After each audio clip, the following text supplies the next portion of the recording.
What's up, everybody? We're on a podcast now. I'm Alex, and in this video, I want to do my annual Predict the Game Awards video. I think I've been doing this 3-4 years. Always have a blast. These videos run long, so sit down, buckle up. We're going to have a lot of fun. I saw a couple of the nominations, and I'm not insanely pleased, but here's one thing I do want to say. We're going to look through almost every category. I do skip some of them because I think some of them are just kind of jokes beyond jokes, but that kind of goes into my point. I honestly try to look at this as fun. You know, to be honest, I watch the Game Awards for the announcements and the reveals, as I think maybe 90% of the people do.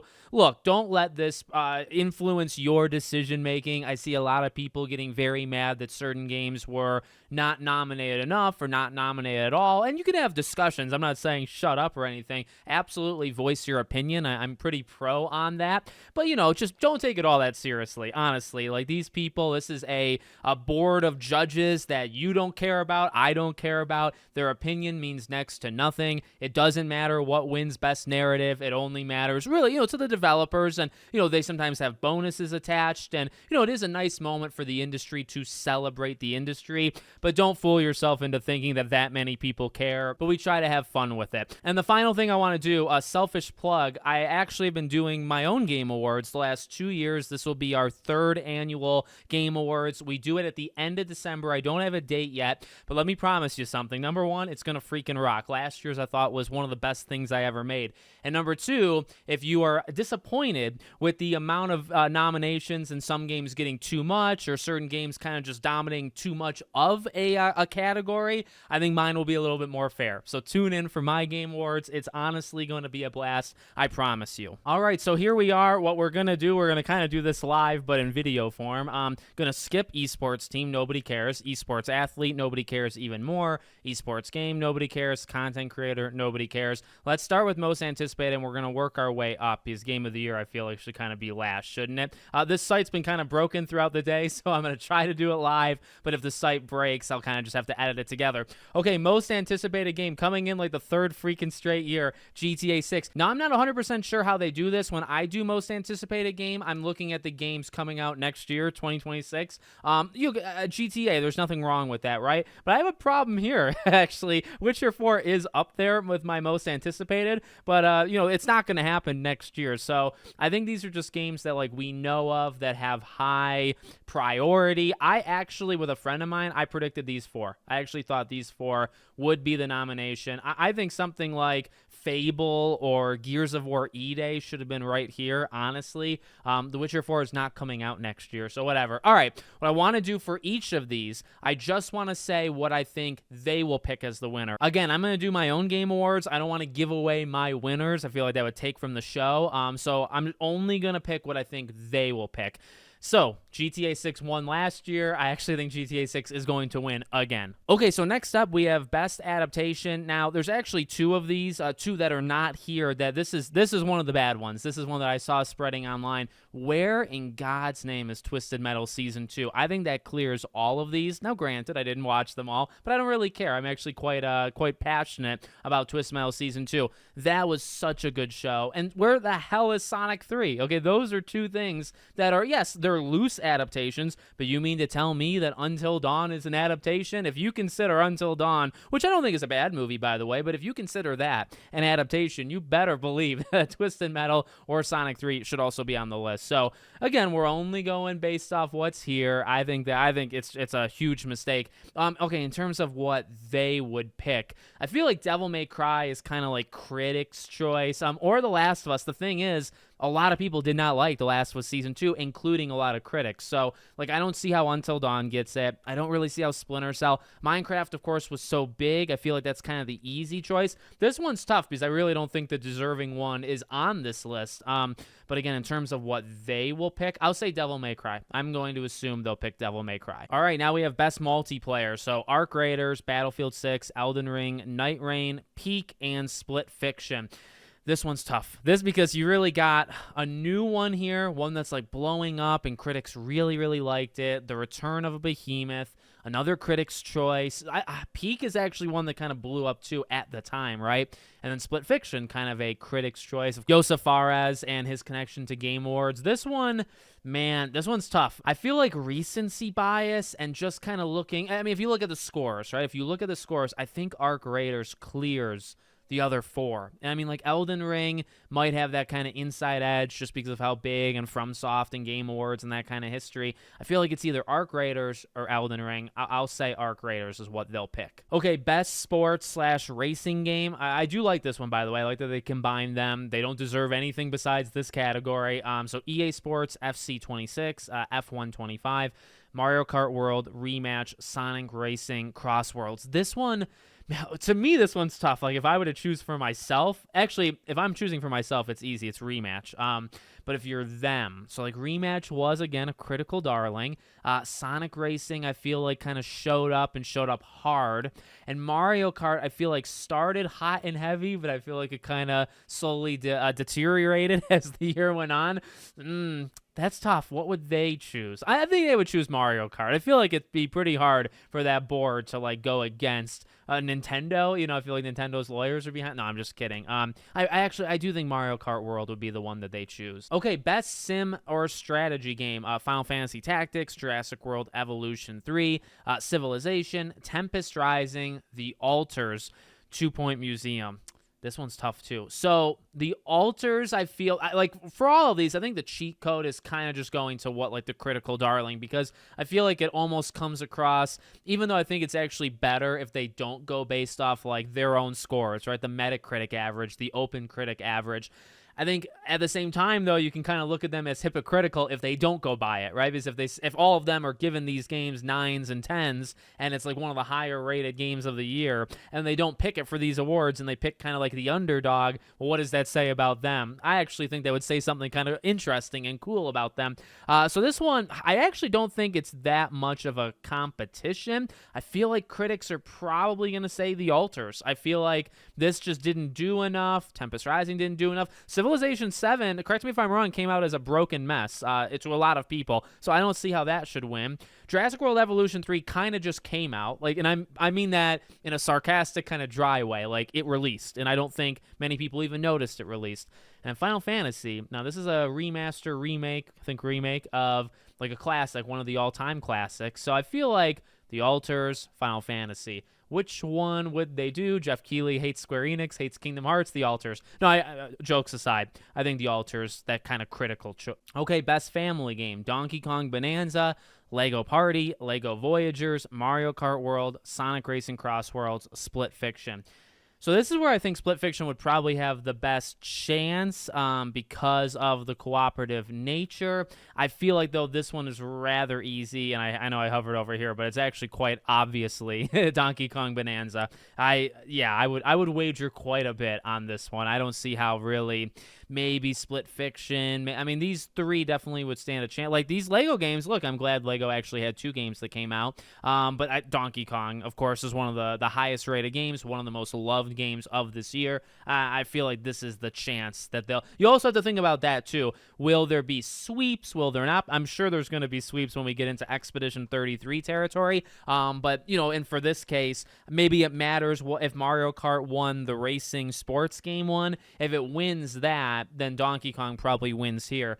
If it doesn't win that, maybe it wins this instead of Donkey Kong. But I feel like Donkey Kong head-to-head with Mario Kart, I feel like Donkey Kong's going to win this from the critic. Okay, best fighting game: 2XKO, Capcom Fighting Collection 2, Fatal Fury, City of the Wolves, Mortal Kombat Legacy Collection, or Virtua Fighter 5 Revo World Stage. This one's hard. I'm not in that community, so I don't even know, I guess, which one of these. I don't know, Capcom Fighting Collection. This one's tough. This one, I'm going to kind of phone it in. Capcom's speaking my name here, and I don't know if any of the other ones made a big impact on them. Granted, it's coming from me, so what does it really matter? But I'll say Fighting Collection 2. Best RPG: Avowed, Expedition 33, Kingdom Come Deliverance 2, Monster Hunter Wilds, The Outer Worlds 2. Okay, now this is where it gets really tough. This is why I don't do a lot of, like in my Game Awards, I don't do a ton of like these subcategories because this can get rather hard.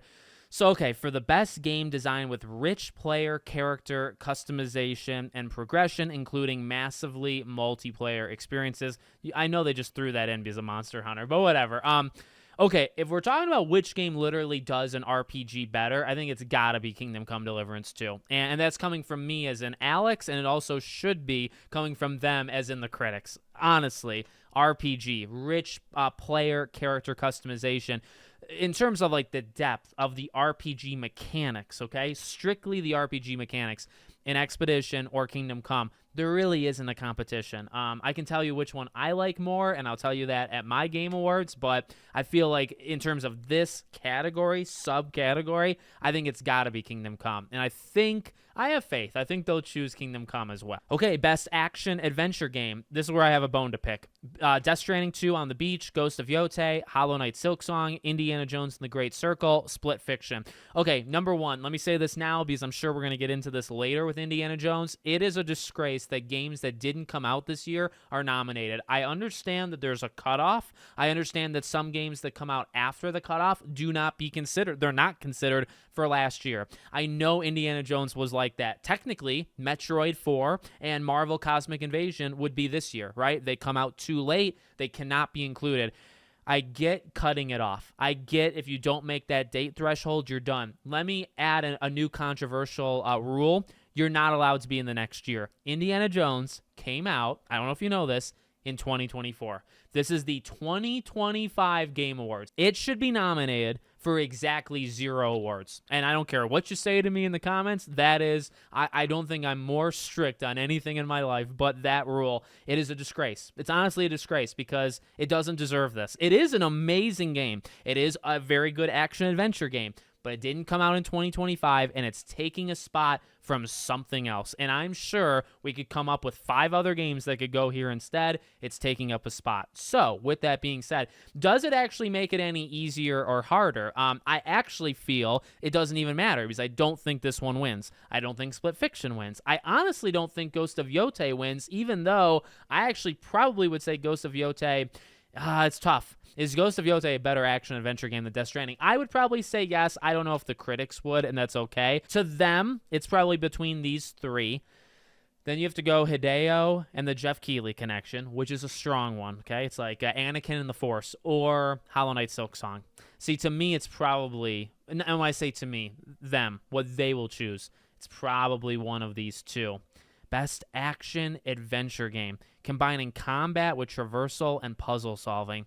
I don't know, like with that definition in mind, traversal goes to Death Stranding, right? Puzzle solving and combat probably go Hollow Knight. I think Hollow Knight. I don't know if they'll choose Hollow Knight. I think strictly by the definition, it probably should be Hollow Knight. But yeah, I'll say they choose Hollow Knight, even though this is, I could see Death Stranding pulling through here, and this is where Hideo gets to go up on stage or something. I don't even know if this category warrants somebody going up there and giving a speech. Okay, not to be confused with the last one we just did. Now we're just doing best action game. So for the best game in the action genre, focus primarily on combat. I'll tell you this. I actually really like these nominees. I don't know, Battlefield, does that deserve it? It's a shooter. I feel like shooters always should stay out of the, but yet again, like Doom the Dark Ages is a shooter, but I actually feel that does fit so maybe I'm the hypocrite here. Okay, pretty good. This is a pretty good list.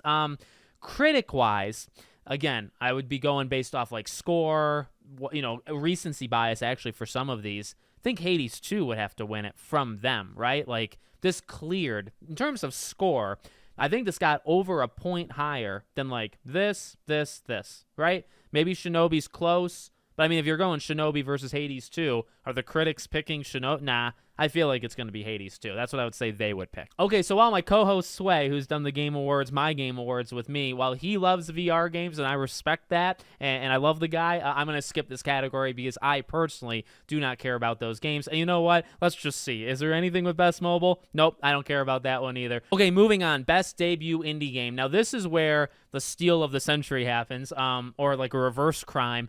I believe this is the only nominee that Dispatch got. That's a shame. That's a shame because Dispatch, you could argue that's an action game, by the way, but whatever. This is the only time that Dispatch, I believe, is nominated. So this one's tough. This one's tough. Blueprints, Expedition, Dispatch, and Megabonk. Now, I'm not going to lie to you and tell you that I know what this is or what this is. So Dispatch has the recency. It's got the high scores. It's got the love. And this is a tough, like, best debut. So literally, okay, it's an indie team, and it's their debut game. And I mean, I feel like these three are all...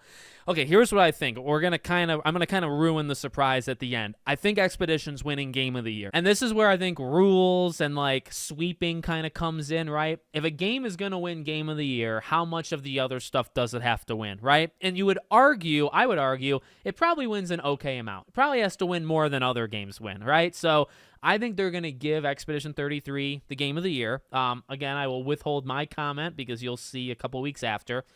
And if Expedition 33 is going to win Game of the Year, and then it's put into a category of what's the best new game from these teams, well, if it's the best game that came out in the entire year, then it's the best game that came out of amongst this group, right? So I'm kind of using logic. I'm trying to use definitions to help me here.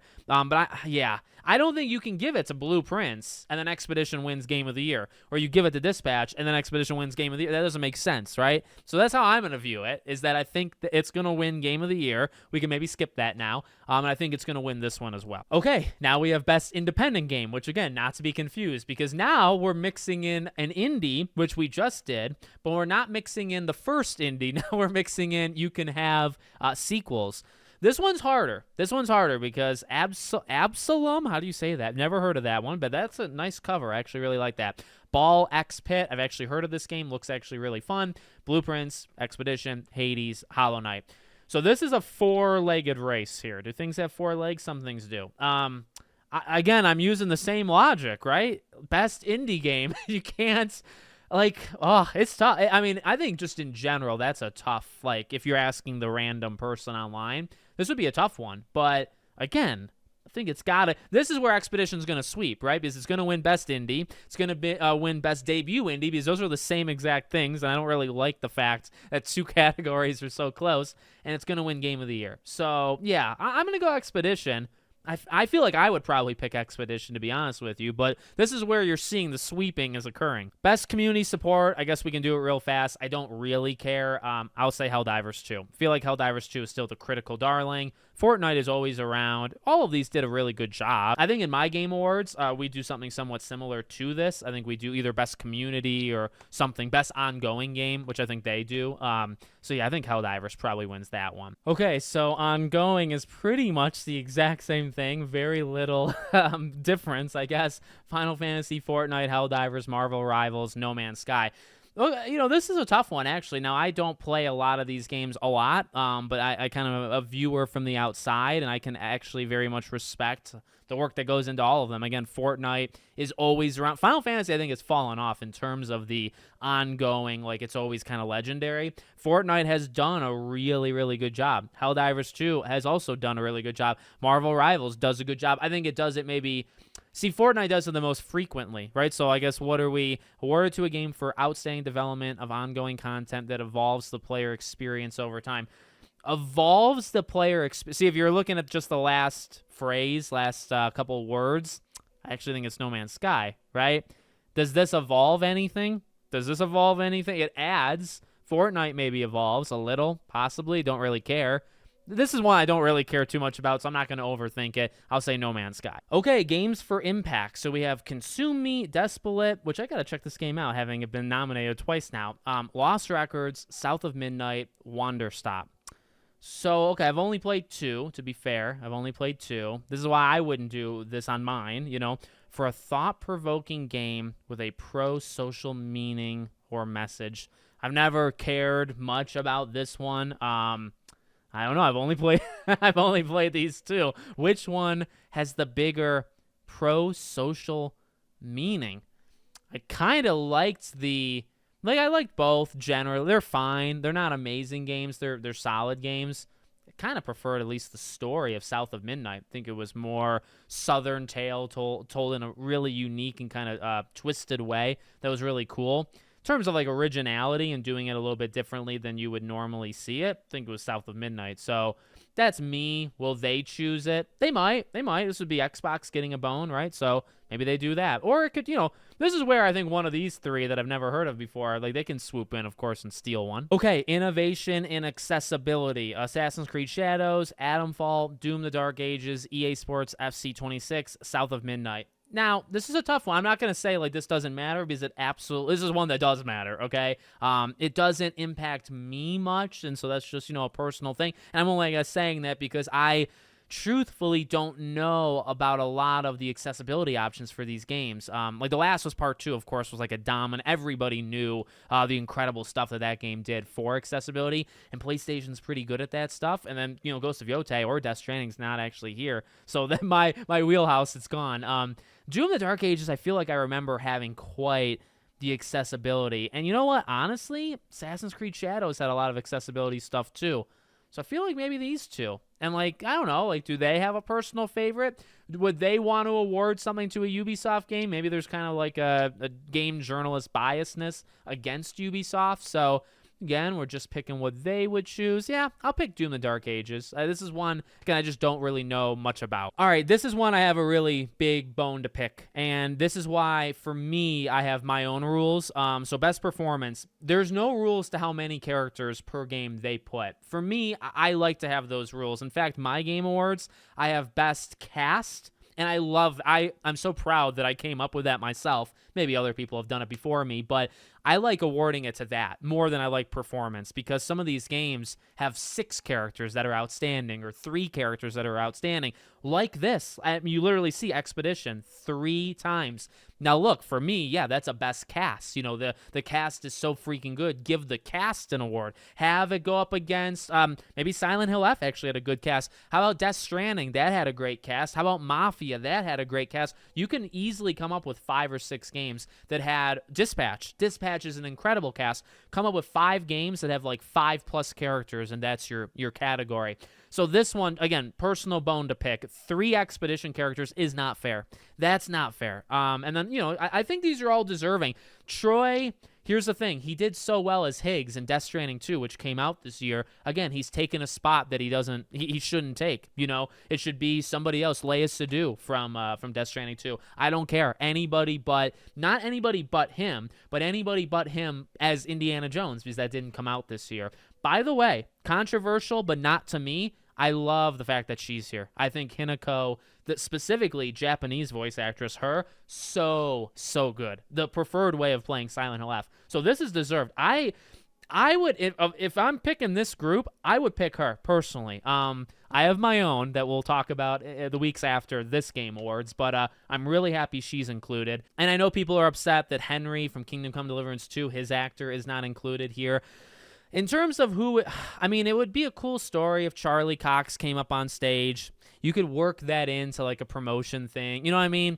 I feel like that's probably what you would do. Although Jennifer English, if I'm picking the best character / voice of Expedition, I think it's her. I think it's Mael. But Verso and Gustav, they're both really good. I don't know. I kind of feel they're going to pick Charlie Cox, which I think is probably not the right move, but I think that's probably what they're going to do. Best audio design. I do like this one. Battlefield 6, Expedition, Death Stranding, Ghost of Yotei, Silent Hill F. Recognizing the best in-game audio and sound design. I'll say, this one's tough. I forget if Sway and I do something like this in ours, but that's a good one because it's audio and sound design. So, I think that opens Silent Hill F up, but it opens Death Stranding. This is, again, I think Expedition is going to win Game of the Year, but is it the best audio? It's got some amazing sound. It's got some amazing music. Is that what we're doing here, though? No, this is audio. See, best score, soundtrack, that's separate to me. If it's best audio, I think they should give it to Silent Hill F. If I'm picking, what would they... This would be a good chance to give it to Silent Hill F, right? Avoid giving every award to Expedition. This is where Death Stranding, I think, could come in. Battlefield, maybe. I think Silent... man, I might want to will Silent Hill into existence, so maybe I'll say they'll pick that one. Best art direction, Expedition, Death Stranding, Ghost, Hades, Hollow Knight. This is another one. Now, I would argue Expedition, because all 4 of these are sequels. So, and that's just me. Best art direction, outstanding creative and or technical achievement in artistic design and animation. The thing is, this follows a game, this follows a game, this, and they're all very, like, this looks like Hollow Knight, but it doesn't. It's a little bit better. It's a lot better. You know, I'm kind of joking, exaggerating, but, like, you know what I mean?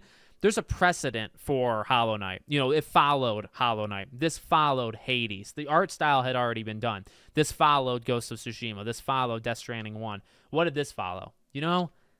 So, again, you're kind of developing a sweep story here, but I feel like Expedition would win this one. Okay, now we have Best Narrative. You're noticing a trend? These are all the same ones. Best Narrative, by the way, I think Dispatch should have found its way in here. Maybe even Mafia, the old country. But whatever. Claire Obscure, Expedition 33, Death Stranding 2, Ghost of Yotei, Kingdom Come, Silent Hill F. Best Narrative. I mean, the thing is, what would you, if you're them... Like, again, I have kind of a personal leaning. Okay, I'll say this. All right, controversial opinion for me.